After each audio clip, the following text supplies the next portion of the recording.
Jai Shriman Narayan. Jai Shriman Narayan. Jai Shriman Narayan. I pay my obeisances to my spiritual master, Srimad Jagat Guru Sudarshan Acharya Ji Maharaj. I pay my obeisances to Lord Sri Ramanuj. I pay my obeisances to our Purva Acharyas. I pay my obeisances to our 12 Alvars. I pay my obeisances to Mother Lakshmi, and I pay my obeisances to Lord Sriman Narayan. I welcome all of you physically here at the Sri Narayan Dham in Durban, South Africa. I welcome those that's watching this discourse locally, nationally, and internationally, and I welcome in advance those that's going to be watching this discourse when it is posted on YouTube and the various groups from around the world subsequently. A special welcome to our guest, Mr. Singh, who's going to be giving you a little talk after my main introduction. For our guest, this is a 23 days continuous celebration, and at the Sri Narayan Dham we've coined it the month of the Ramanujans. We have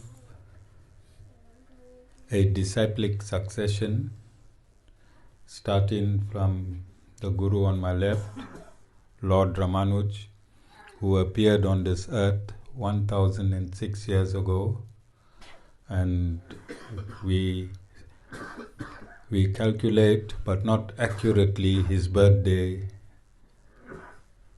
as from the 5th of May. And then my own Guru, Swami Sudarshan Acharya Ji Maharaj, on my right, who was born on the 27th of May, 1937. So I've taken these two birth dates and decided to make their birth dates relevant and also use these days in social cohesion activities. So for these 23 days, we have one big oneness function on the first Sunday after the 5th of May. So on the 7th, we held a oneness function which was international. We started local 3 years ago. 2 years ago we went national, and this is the 3rd year we had international guests. For social cohesion to happen, both the inviter and the invited have to be bona fide. For social cohesion to happen, both the inviter and the invited have to be bona fide, or else there's not going to be any cohesion. Cohesion spiritually will be the merging of consciousness, and you need a state of positivity for the merging of consciousness. And this is why we are successful in its absolute state, because we're not doing this on a human level. We are doing this in the spiritual domain through consciousness. And when all consciousness is vibrating positively, then there is a force that emanates from positive consciousness in cohesion. And scientists will tell you that everything is energy. Everything is energy. Energy was never created and cannot be destroyed. It can be transformed. So when you sat here, okay, let me start at the beginning. When I walked in with the container and there was a ball of fire, you noticed that? You noticed the flame? And there was camphor burning in that flame. Some of you might have smelt it. This is not some Indian ritual. This is absolutely scientific. The camphor and the fire combined is used to kill the viruses from many people that are seated here. So when I walked in with that camphor burning, then it killed whatever germs and viruses were airborne. Then you'll notice marigold and mango leaf.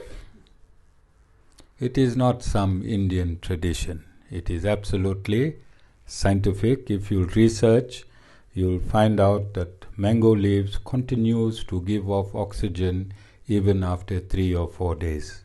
So we are a group of people here, and this was long before air conditioners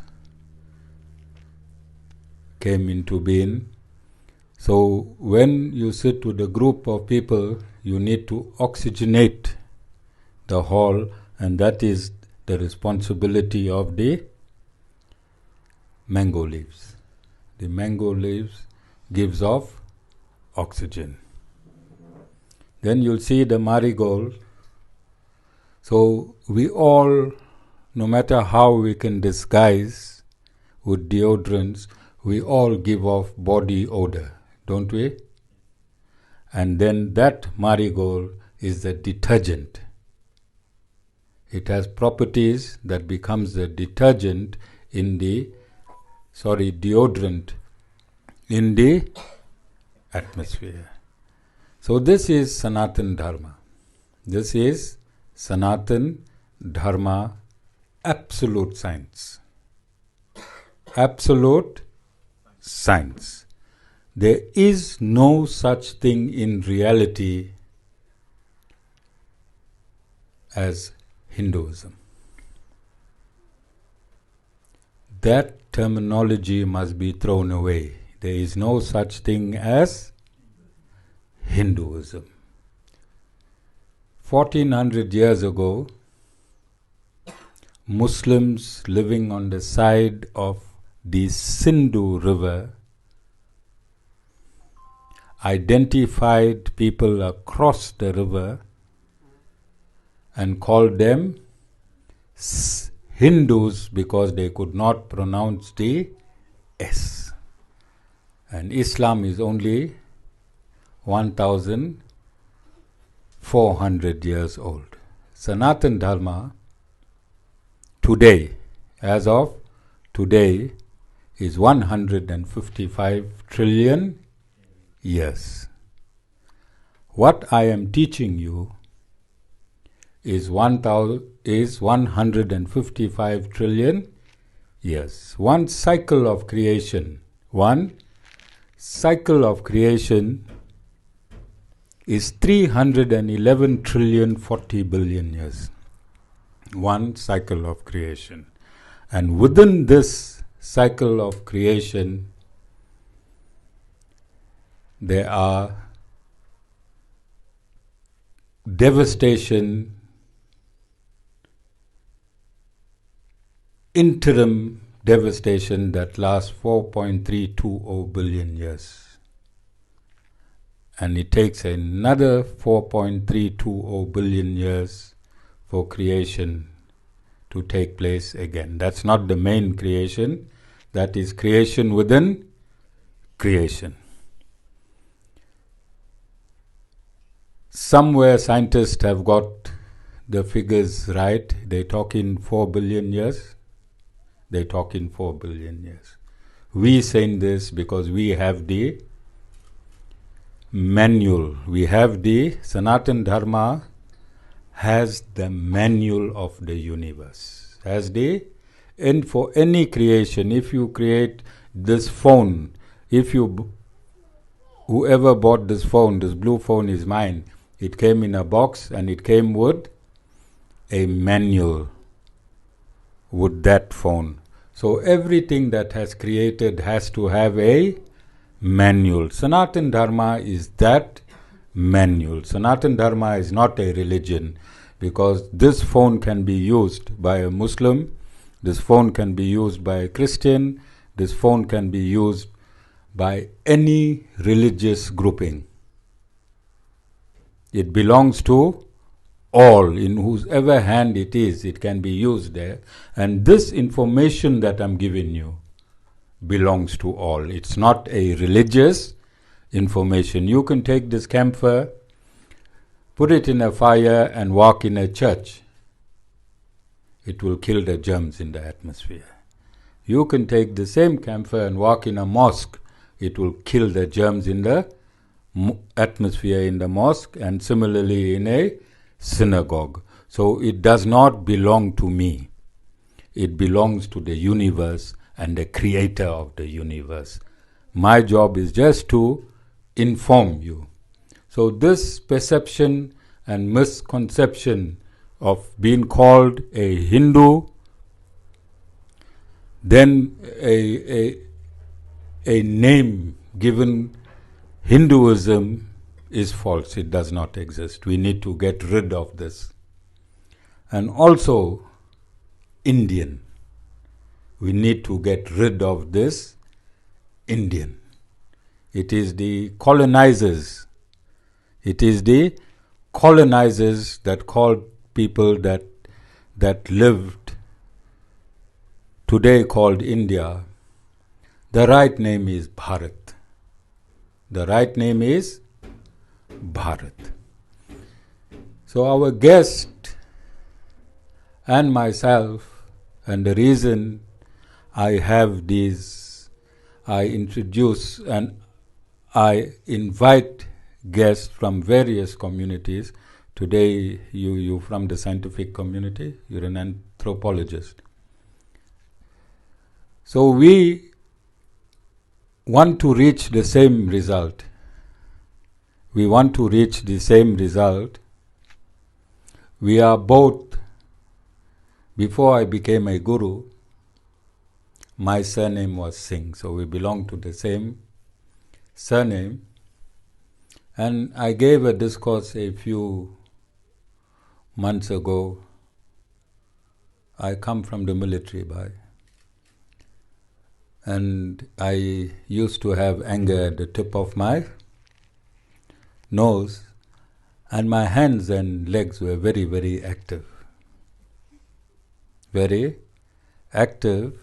And if you saw an Indian fighting, a handsome Indian fighting, you didn't have to look for the surname. You know it was a Singh. Okay? And I'm sure you'll concur with me. I don't think you had a lot of fights. I see your face is still handsome, no scars. All right? So, just coming back very quickly, my mission is to bring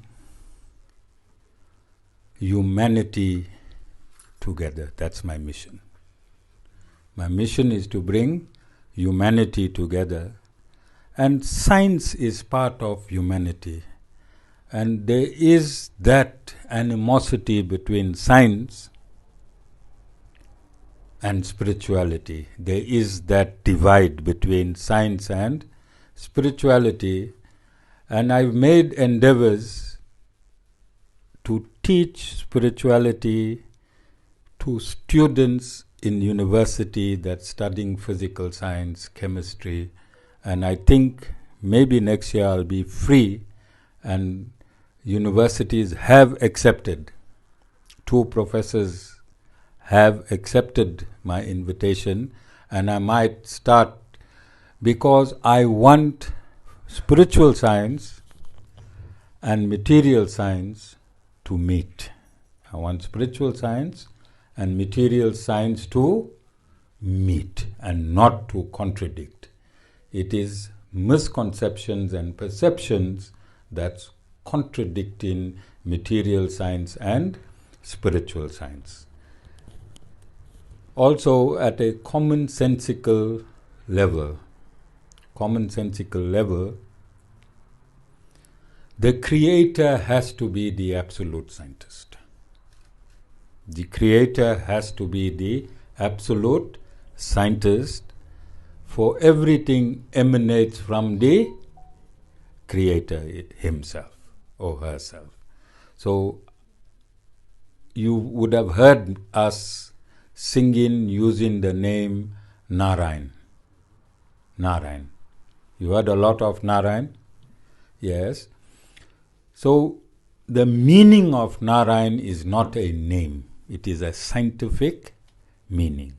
Narayan scientifically means the source and goal of every living entity. Let's look at it again. Narayan means the source and goal of every living entity. Should that not be the attribute of the Supreme Lord? The source and goal of every living entity. Don't we create, or hasn't religion been created to revert back to your source, or to revert to your source? That is why religion has been created. Yes? So, my mission is to bring you together with love.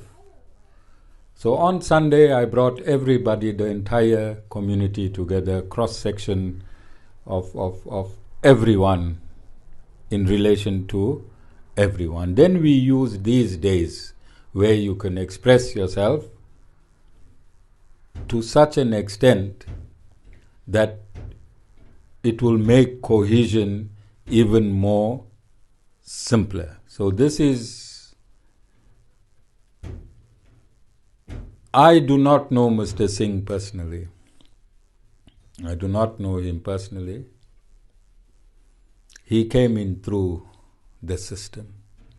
So we would say that God wanted him to be here today. And we would say that nothing is a coincidence. Everything is God incidence. And scientists will tell you that when the planets were formed,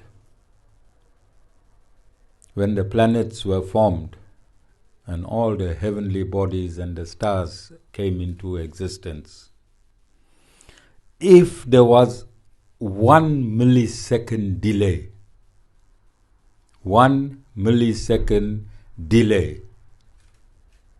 then everything would have crashed. Everything would have crashed. So that timing was absolute. It was perfect. And if that timing was perfect, then it cannot be coincidence, because it was managed timing. So it has to be God incident, and if you don't like the word God, creator incidents.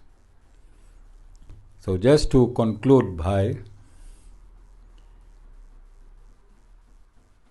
I was never a religious or spiritual person growing up. Age of 14, 15, I became an atheist. I chose S7 course in school. Courses just came in school. I'm not so old, only 61. I look 80. You would have thought I'm 80, 90. All right. I studied in Sastry College, and I took to atoms, molecules.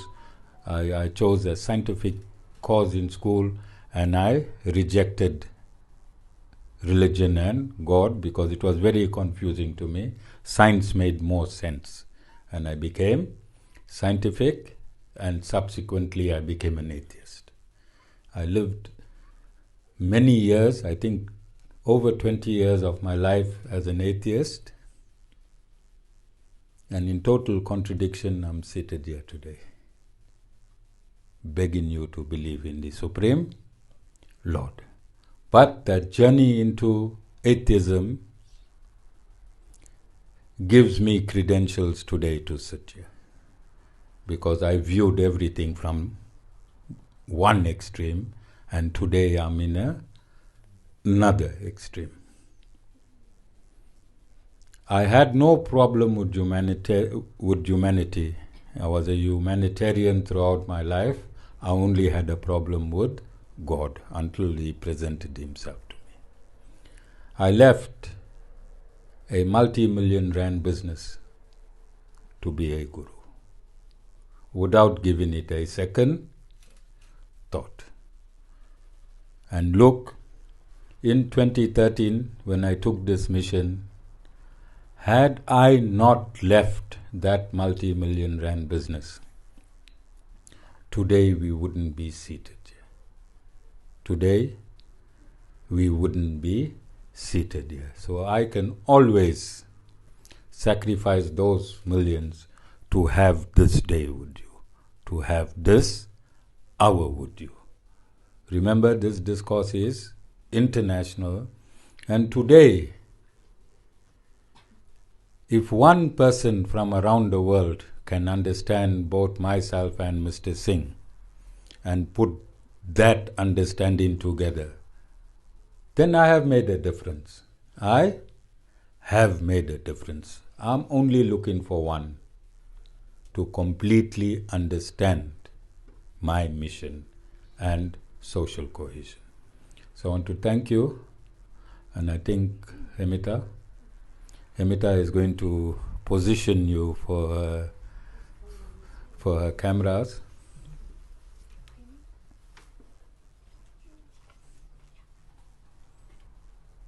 I've decided in these discourses not to give you any time. Feel free and flow naturally. All right? Even if you've gone past 10, we have enough food to feed our guest. Okay? Okay, feel free and say whatever you need to say, even if it's in contradiction to what I have said, because that's how we can enmesh ourselves. Thank you. Thank you, Guruji. My pranams to everyone. My name is Aman Singh Maharaj. I'm Maharaj on my dad's side. My dad was a Pandit. And my mom's side, I took her name as well because I respect that I am 23 genes from my mom and 23 from my dad, and I respect both sides of my existence. Just to give you some background on myself, coming from a traditional Pandit's family, we came from a very, what we call in those days, Puranic or Sanatan, but it was misunderstood. But my father was a Puranic priest. On my mother's side, they were more Arya Samaj. My Nana was one of the founding fathers of the Arya Samaj in South Africa. And I wish I could, have the, not necessarily the willpower, but the kind of sacrificial nature to put into the community like how they did. And it's my a fervent sort of hope that this will change in time, not just with myself, but with younger and younger people. Guruji said he's 51. I'm not far behind. 61. I'm not far behind. I'm going to be 50 in 2 months' time. And as it stands, I am a bachelor, probably destined for a life of, what is the next one? Happiness. I was going to say Vanaspatya, but it was coming early for me. So, Guruji, very interesting that you're speaking about the lifetimes of Brahma and the 311 trillion years. Those are all scientific stuff that I also delved into. Learning about Laya, Pralaya, Maha and Mahapralaya, which is the dissolution and the formulation. We don't speak of creation and destruction. It's the formulation and the dissolution of the Earth, and then the solar system, and then the universe. And it happens in, as Guruji said, in cycles. And there's no beginning to it, and there's no end to it, which is the significance of the lingam of Lord Shiva. So with that sort of introduction, unlike Guruji, I just don't speak from the heart. I am a civil engineer, and then I did an MBA and a PhD in economics. So I'm sort of an engineer and economist, but I'm also a businessman. And of late, I think one of your devotees, I don't know if she's here, Taslima, contacted me because I've become a writer. I've released a novel. It's very Hindu-centric. It's about 20% set in South Africa and about 80% in India. And India is the country that I identify myself with. My patriotism towards the country, towards South Africa, whilst it was very high at its optimum in 1994, it has dwindled a hell of a lot.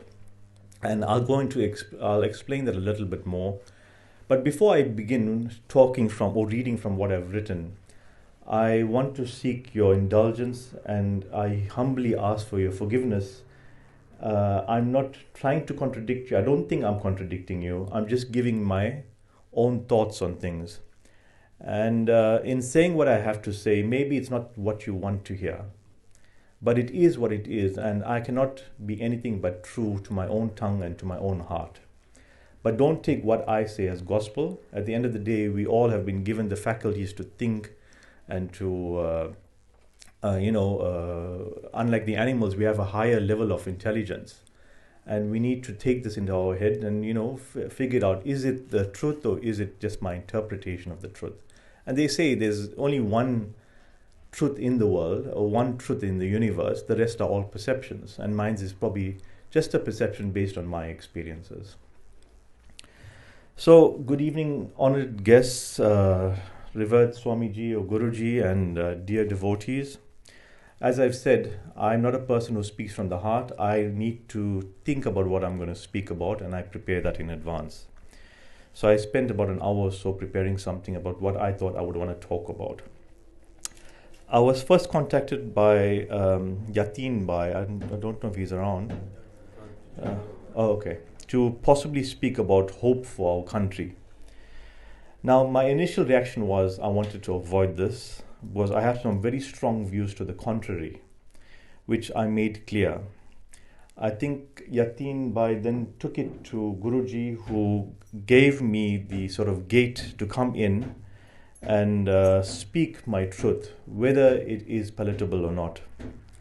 So I do apologize upfront if I come off as unpatriotic, but it is not in my nature to veer from the truth. So I openly state that as a nation, we are not even on the precipice of a downward spiral anymore. We are in absolute free fall. And with that, I'm talking about South Africa.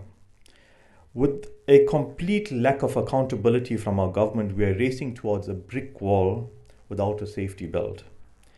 We, the people, probably let it all happen, perhaps attributable to the slow pace of the degradation of our infrastructure. It's only when the utilities like electricity and water starts to take a knock that we actually start to feel the pinch. But it happens over a number of, not just years, it happens over decades. So the pinch is not as bad as what we would want, it should be, to propel us to do something about it. Now, without being boastful, I said I have a PhD in economics, even though I don't use it anymore. I think all the indicators are there. We have a very high Gini coefficient, which means we have the largest disparity between rich and poor in any country in the world. South Africa is the leader of the pack, and unfortunately, the same can be said for our crime rate. We have the high crime rate, high unemployment. I think it's sitting at about 42% right now, and that's discounting people who have given up looking for employment. They're not part of that statistic, so it's probably higher. So with all these words, I'm using high. High is like almost a 4-letter swear word. So essentially, I believe we've gone beyond the tipping point. The degradation of society and its supportive infrastructure isn't an overnight occurrence. It tiptoes on you by stealth. Like I said, we start to feel the pinch. If someone starts poking you with a pin, As the pressure increases, we start to feel it more. And that's exactly what's happened here with water and electricity. I mean, they're talking about stage 10 load shedding now. I mean, I'm just surprised that it hasn't already happened, but stage 10 load shedding, I mean, how is the economy going to work? Now, electricity generation doesn't just stop. Water supply doesn't just dry up. This downward spiral takes years, perhaps even decades, as I've explained. But once it passes that point of no return, the rate of squalor increases exponentially. So now within the last 2 years, I think we hit stage 8 once, but we can see stage 10 is come up within a couple of months. So that increase in stages is going to come short, the duration is going to be shorter and shorter. So, this is the finale of what we are facing in South Africa now, which was once the powerhouse of the continent. I know it was under the apartheid government. I'm not saying I support them. But the fact is, whatever they did, even for their own kind, for the Afrikaner folk, they did it with love and devotion, which is not what I'm seeing from the ANC. Even if it's just towards the African people, I'm not seeing that, let alone the black people, meaning Coloureds, Indians, and Africans. So it is my opinion that an Arab Spring is quite likely on the cards, as we are in the middle of a failed state.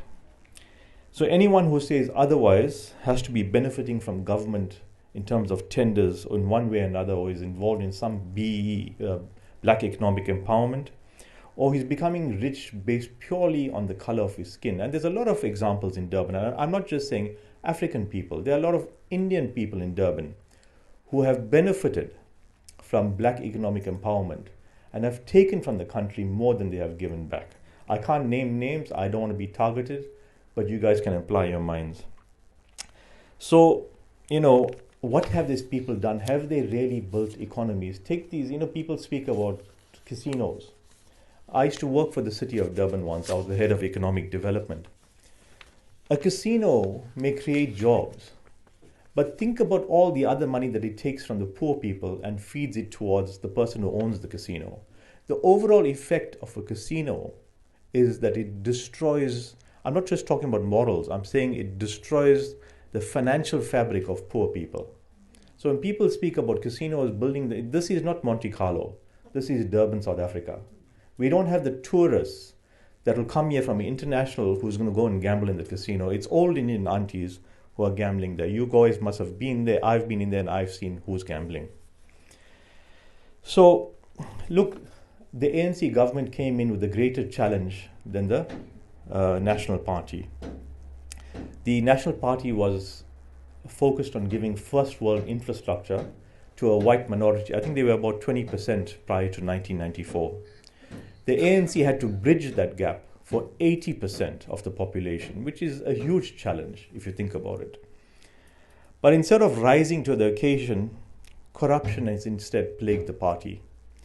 At the very least, like I said, the Afrikaner at least loved his own folk or his own people, that he gave them everything as politicians. We are not seeing the same with the ANC. So, the Afrikaners gave they gave a first world road infrastructure. They gave dams. The 1960s and 1970s were the great dam building eras of this country.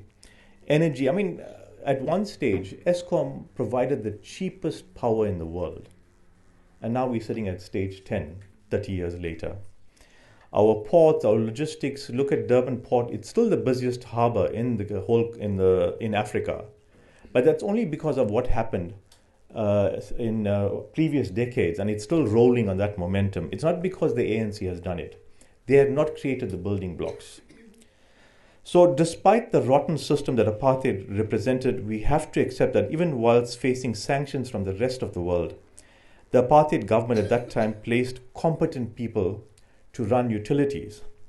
Now, under an apartheid government, it was unheard of to have a 25-year-old man or woman suddenly become a director at any government department. But it's happening now. 25-year-olds are becoming directors with no experience whatsoever. They're becoming the bosses. And if you have no experience, how can you be the leader? And that's where the problem lies. We are putting people in charge who don't have the experience. Hence the fall of ESCOM, hence the fall of municipalities. So, unfortunately, we had our warning shot, and that came during the looting and the unrest of July 2021. But having we have a very resilient economy. So even though it happened, our logistics infrastructure was still good enough to allow the supply chain to start again within 2 weeks of the looting. So that's a historical thing, that we still have this fantastic infrastructure, but it is going down. But the duration of the resilience is getting smaller and smaller. I have no doubt. We cannot fool ourselves into thinking that everything is okay for so long. So I know many of us are destined to live the rest of our lives here in South Africa. We may not have the means to leave. But I earnestly request that you ensure that your children, and this is the solution that I'm seeing, it's the most practical solution. Make sure that your children are geared to work at an international level. Make sure they are educated to go out in the global arena. We probably can't. Okay, there are younger people here. You guys can do it. I can probably do it, even though I'm probably much older than most of you here. But a lot of us don't have those qualifications to go overseas. So we'll have to stick it out. We'll have to put the lights off when ESCOM finally crumbles. And it's going to happen. But for your children's sake, I'm saying for the next 2 or 3 generations, it's going to go down more and more. It's not going to change. We are all thinking about the ANC, which we all voted in 1994 probably. This is not the ANC of Mandela. We all voted for him in 1994. We were all proud. Remember, I grew up in first Stanger, then Isipingo. We stood in that line for about 5 hours before we put our vote on the ANC. But now, how do we justify doing that? So, talking about your children, you need to get them educated in fields that are in demand throughout the world. Right? Your engineers, I'm not talking about getting them to a university education where they're going to be lecturers at university. Make sure it's practical stuff. Your CAs, your engineers, your doctors. It may be the traditional stuff, but that is what's going to sort of give them the leverage to leave the country. And it may sound unpatriotic. It is unpatriotic, but it is the reality. Some of us are going to remain here, but pave the way for them to go and let them come back when things have normalized. Don't allow them to destroy the future. Now, Swamiji, obviously, I don't know whether you disagree with me. He would say we need to build cohesive societies, which we need to do. But I also have this practical side, I don't know if it's the right or the left of my brain, that says, I can't see it happening. The indicators are there. Now, there are other countries in Africa that have done a turnaround. If you know of Uganda in 1972, I think, he kicked all the Indians out of Uganda. What happened? The economy collapsed. 2 or 3 decades later, they begged the Indians to come back. And the Ugandan economy is growing very fast. It's not in double digits as yet, but it's definitely beating South Africa in terms of growth. Then if you look at Rwanda, and those of you remember the Rwanda civil wars, how they were chopping people and burning people on the streets. South Africa has not, although we've had necklacing and so forth, we never reached that point where there was such an extreme level of violence that what Rwanda has gone through. So we still have to, reach that point. And then we will grow up. I'm not saying it's going to happen, that we're going to have a bloodshed. But I'm saying Rwanda realized what had happened, what bloodshed does. And now, I've been to Rwanda. If you go to Rwanda, it's an unbelievable, you go to Kigali, it's an unbelievable city. How they have, risen from the ashes like the proverbial phoenix. Now, unlike, I don't want us to reach that point where we become Rwanda of 20 years ago, and then we say, okay, we can't go, then now we need to change. Why do we have to reach that point? So that is why we need people like Guruji and spiritually inclined people to try their best. But I've become cynical, not about Guruji, but about the effect it has. The problem with wealth is that it just attracts. It has a greater attraction than the words of our spiritual masters, because people are materialistic. We're living in Kali Yuga. It is what it is. I'm not saying we must accept it, but it is what it is. So, for the rest of us who have no option but to stay here in this country, knowing we have to stick it out. This does not mean we must give up hope. I'm not saying you must give up hope. I think there is a case for miracles. I've seen miracles myself happen. It does not mean we relinquish our duties on the basis that the country is going to fall anyway. If you see a man drowning in deep water and you can swim, you don't say it's his karma, let him drown, I'm not going to intervene. You dive in and you try and save him anyway, and if he drowns anyway, then that is his karma. But we can't predict that it was not his karma for you to save him as well. You cannot preempt that. So I know what I'm saying is contradictory. I'm saying tell your children to leave the country, but you must stay and try and build it anyway, even though it seems hopeless. But we can't choose to be lackadaisical. So those of us who are embedded here, we have to do the best we can. But at the same time, I'm not prepared. I don't have kids. I have nieces. I'm encouraging them, when they reach that stage, they need to go overseas until this country changes. Maybe it might not change in their lifetime as well. So we need to educate the youth. We try to build society. We improve on infrastructure, hoping against hope. But I'm not asking, I don't want to be a martyr. I don't want the next generation to be martyrs. Maybe we can do it because, like I said, we are embedded here. But they don't have to make the same sacrifices. They have a right to live their lives. And I'm saying this purely from a practical point of view, not from a spiritual point of view. So I know my words are not very inspiring, and I'm sorry for that, but I've been brutally honest in terms of my version of the truth based on critical observation. I'm not a politician who needs to lie to people in order to win votes. That's not my intent. I'm not involved in any government tenders or in politics in any way. I can only be true to myself and authentic to you as my audience via my tongue, no matter how unpalatable my version of the truth is. I thank you for your time, and I thank you for your indulgence, Swamiji, and I hope I have not upset you with my words. Thank you.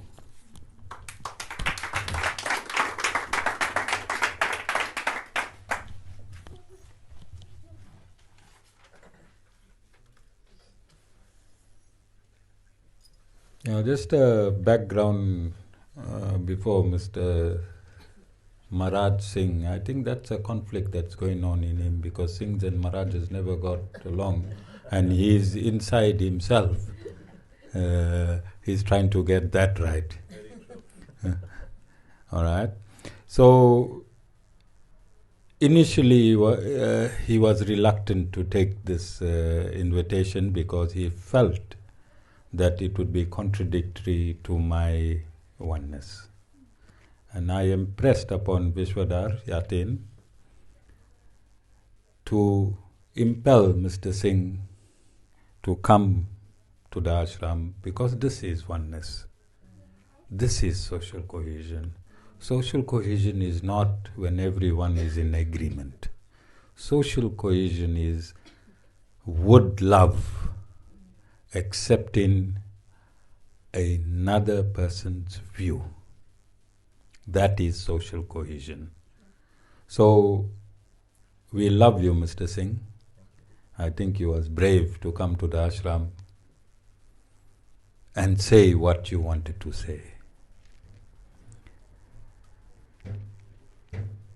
I've been in politics for 30 years. I've been an activist since the age of 14. I've, in my own way, maybe just an atom, but I made a difference in the democracy that we are experiencing today. At that point, we understood that the ANC is going to crash somewhere along the line, and we do that with a scientific mind. We saw the result of all of Africa. So there is nobody that can tell me they are surprised that the liberation government turned around against its own people that it would have sought to liberate.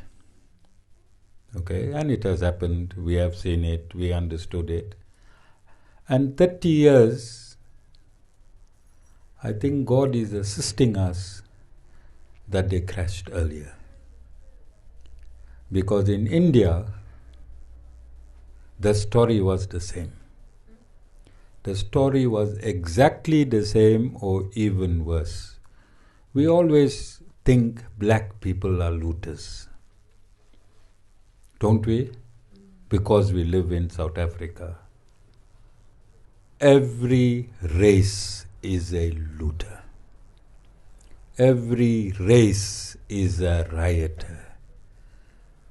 Rioting, looting, stealing, rogue governments, rogue liberation governments is across the board.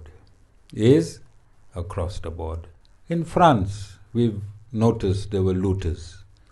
In the United Kingdom, we noticed there were looters, white looters. You understand? In India, there are Indian looters. If you watch your news, you would have noticed Indian writers and Indian rogues in government. There was a point in time that if you touch down in India, you must stick with the majority of the people to get through customs. If they caught you alone, they would plant drugs in your luggage and you would have to pay a very heavy bribe. As soon as you touch down, the entire Indian government system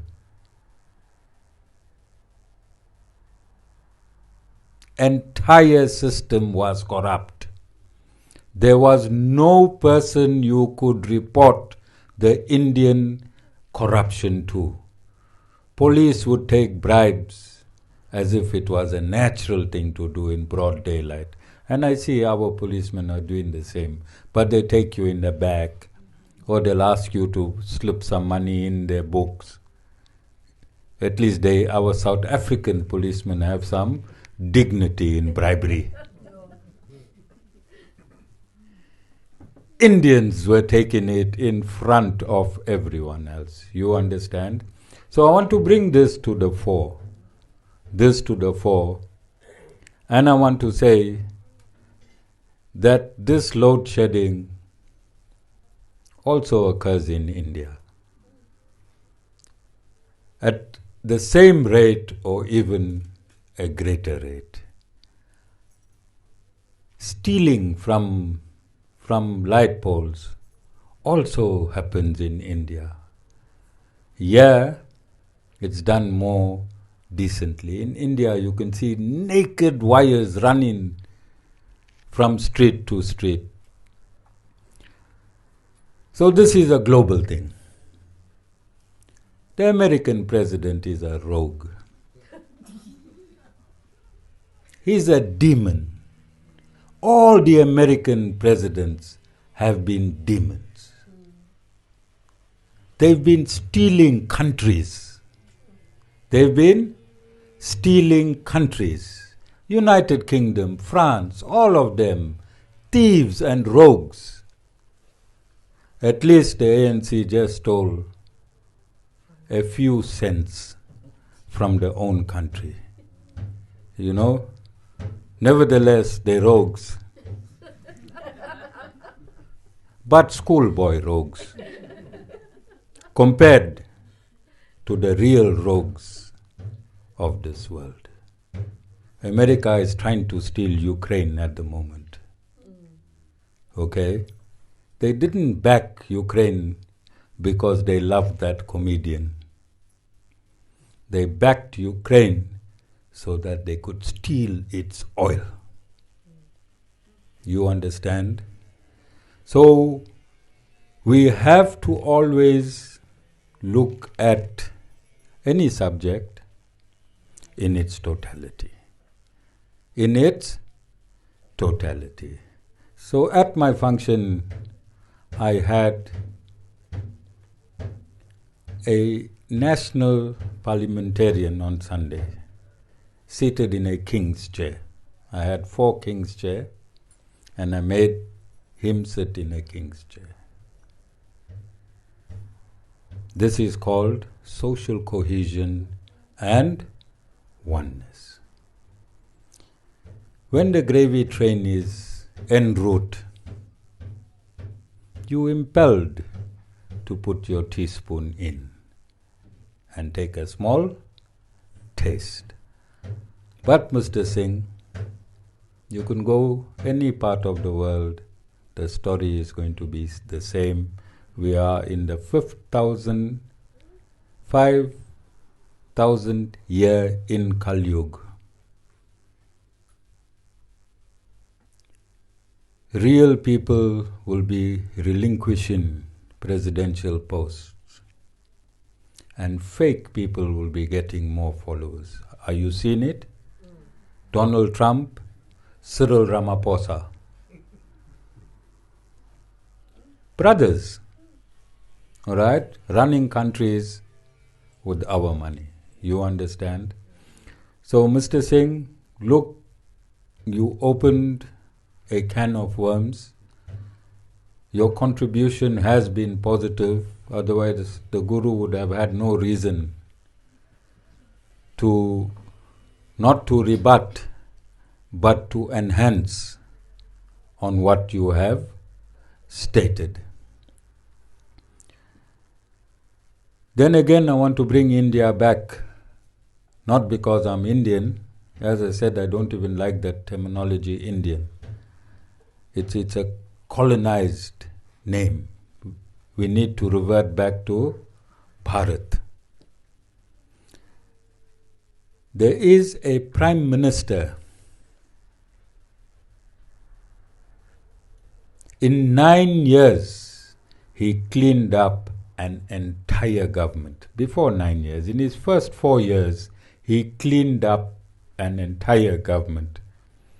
There is a guru like myself, a Swami, who's the Chief Minister of UP, Uttar Pradesh.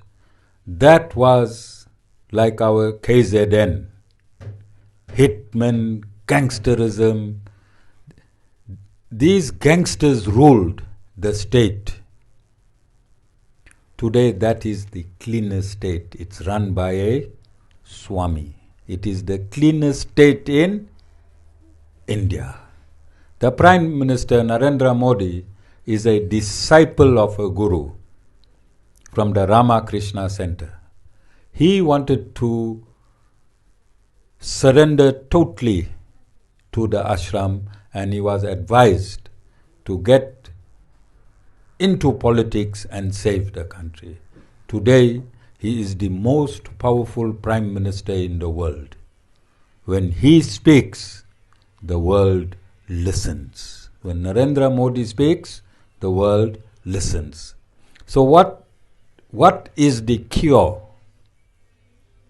of unrighteous governments? Righteous people. Righteous people.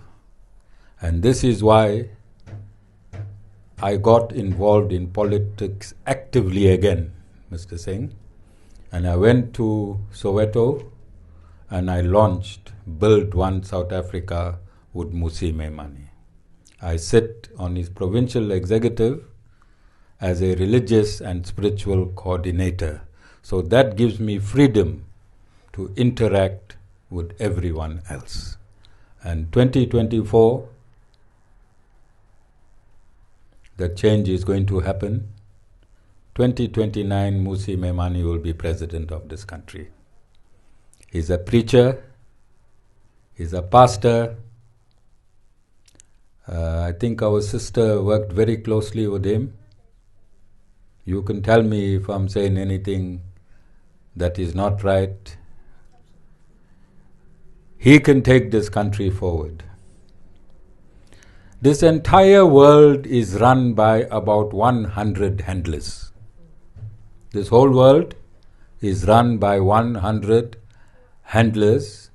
From them, 80 plus handlers are opportunists and 20 handlers will allow righteousness. So wherever in the world you go, Mr. Singh, as long as these 100 handlers are around, it's only 100 people that's ruling this world. Can you believe it? And we are 8 billion and we can't overthrow them. We can't overthrow them. Yeah, in South Africa, there's 6 of them. I'm talking about the white monopoly. There's 6 of them that's running this entire country. ANC is a puppet. The NEC, the top 6 of the ANC are puppets. Count 6 NEC members, top 6. And then I think Brandon told me there's 80. 80 people is the cause of load shedding. How many? 80.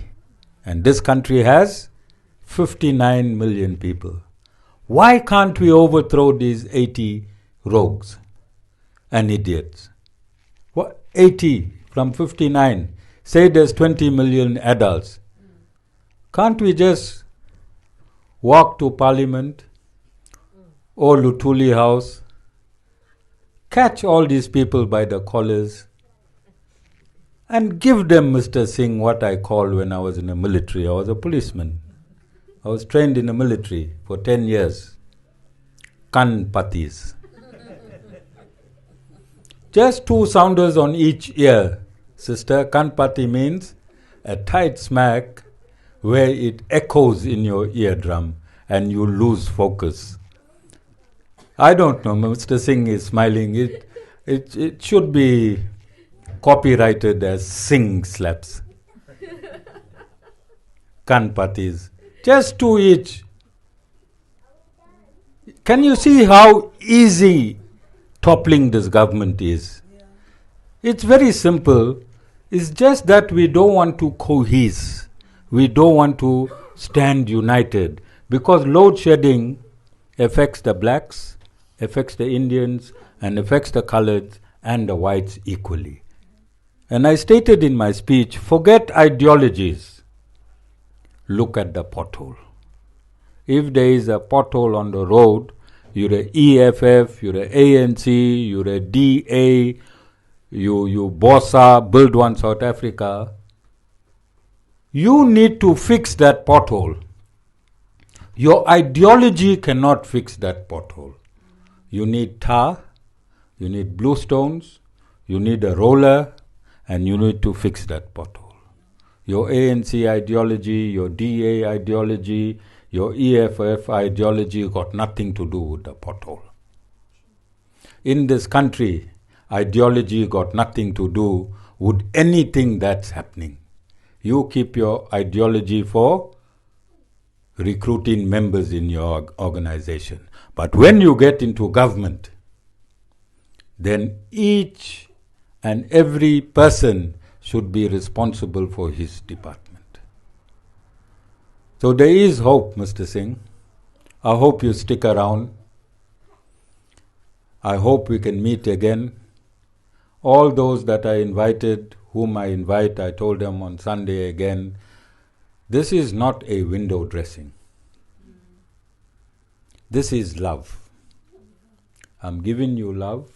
You reciprocate with love. This is our country, Mr. Singh. There is no other country in the world that is more beautiful than South Africa. And for the next 100 years, there'll never be another country in the world that is more beautiful than South Africa. If we sit and allow housebreaking to take place in our house, then it is our responsibility of the losses that is incurred upon ourselves. So there's housebreaking taking place in Parliament. There are rogues in Parliament. It is our duty in May 2024 to take a small pen that is already provided at the polling booth. That's all you have to do. Take that pen and make a cross. When you make your cross, the looters will disappear. All this is very simple.